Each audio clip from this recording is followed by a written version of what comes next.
23 years ago, I started studying at BGU. I was the only Bedouin student in a class of 300 students.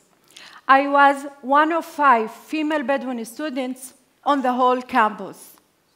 It was a difficult period in my life for many reasons. Some of them were related to my exposure to a different and a new culture, difficulties with the Hebrew language, and also for the first time I was on my own and I didn't quite fit in.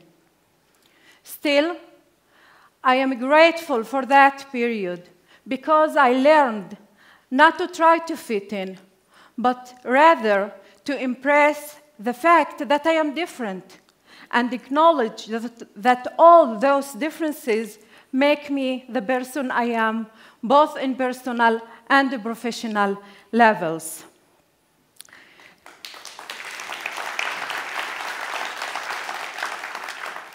Growing up in one culture and getting exposed to another was a very enriching experience for me. Through that journey, I have gained a lot of knowledge and wisdom. There is a famous quote from Confucius, and it goes like this: "By 3 methods we learn wisdom. First, by reflection, which is noblest. Second, by imitation, which is easiest. And the third, by experience, which is the bitterest." I wondered, how did the challenges and difficulties that Bedouin women faced shape their knowledge and wisdom? Through living, researching, and working with different groups in the Bedouin society, I observed 2 major changes in the fields of higher education and employment. 23 years ago, we were only 5 female Bedouin students on the whole campus at BGU. 10 years later, 3% of Bedouin women between the ages of 20 and 29 had an academic degree. Today, about 10% of Bedouin women in their 20s have an academic degree.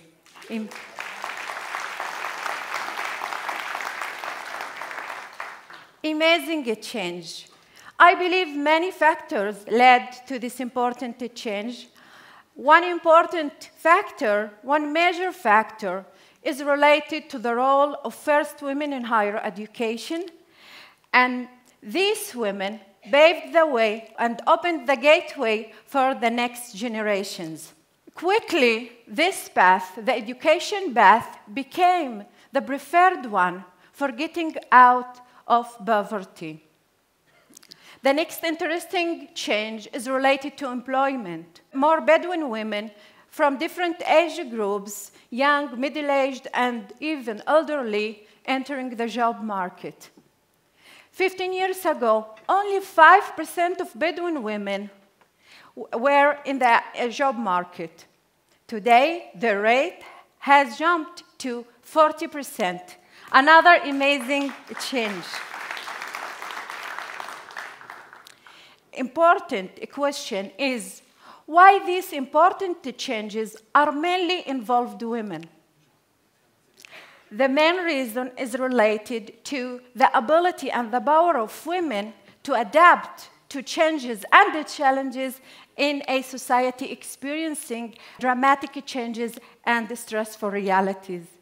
Similar patterns of results were observed among female immigrants and among women from different ethnic minorities. I observed this strength in my first research project on mental health issues among Bedouin students. In that longitudinal study, we contacted freshman Bedouin students in the first year. We came back to them to collect data 1 year later. When we came back in the second year, we found that 1/3 of the male Bedouin students had dropped out. We didn't find the same a dropout pattern among female Bedouin students. We found that Bedouin women were using a wider range of coping resources and strategies to deal with the stressful situations in the academic setting. For example, they used positive reframing of the stressful situation, they tackled the problem in proactive ways, and took advantage for more instrumental and emotional support from their social environment. When I heard about the informal employment of Bedouin women, at first I felt bad for them. I thought these women were being taken advantage of, since they were getting paid only $25 for more than 10 hours of work, were not getting any of the employee benefits. I was interested to hear more about the experiences of these women. Bedouin weddings usually last 4 to 7 days. As a visitor, you have plenty of time.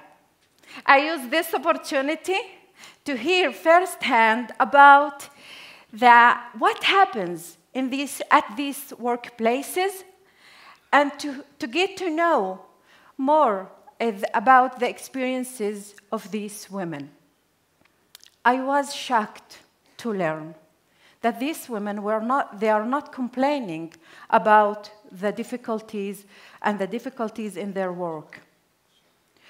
However, I learned that Bedouin women enjoyed two important benefits from working in these jobs. First, they established a new social group outside their family, from their family and their husband's family.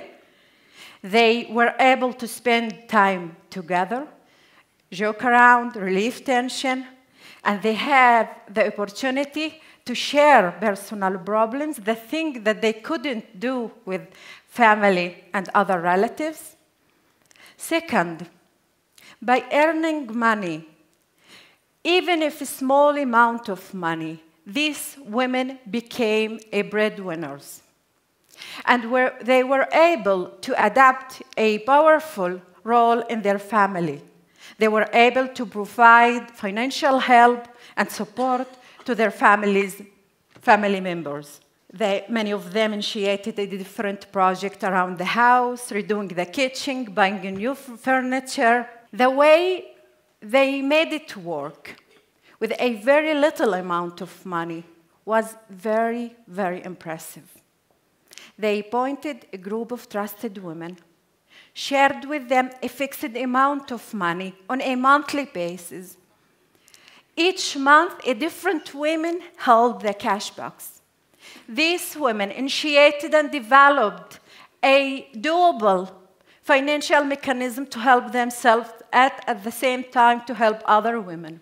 Through observing and reflecting on those two groups of women, we identified two important expressions of wisdom. The first expression of wisdom is related to the positive perceptions of the changes, the different changes in the Bedouin society, and the evaluation of these changes as a window of opportunity to change and improve their lives. The second expression of wisdom is related to the wise and intelligent use of resources for personal, familial, and community development and growth. Each one of us can be, at some point of our life, a part of a disadvantaged minority, based on age, gender, ethnicity, religion, or sexual orientation. Each disadvantaged group, minority, has its own unique experiences, knowledge, and wisdom. We have to pay attention. We have to observe and pay attention to these valuable bits of wisdom. By doing that, we will reveal hidden treasures in the weakest part of our society. Thank you.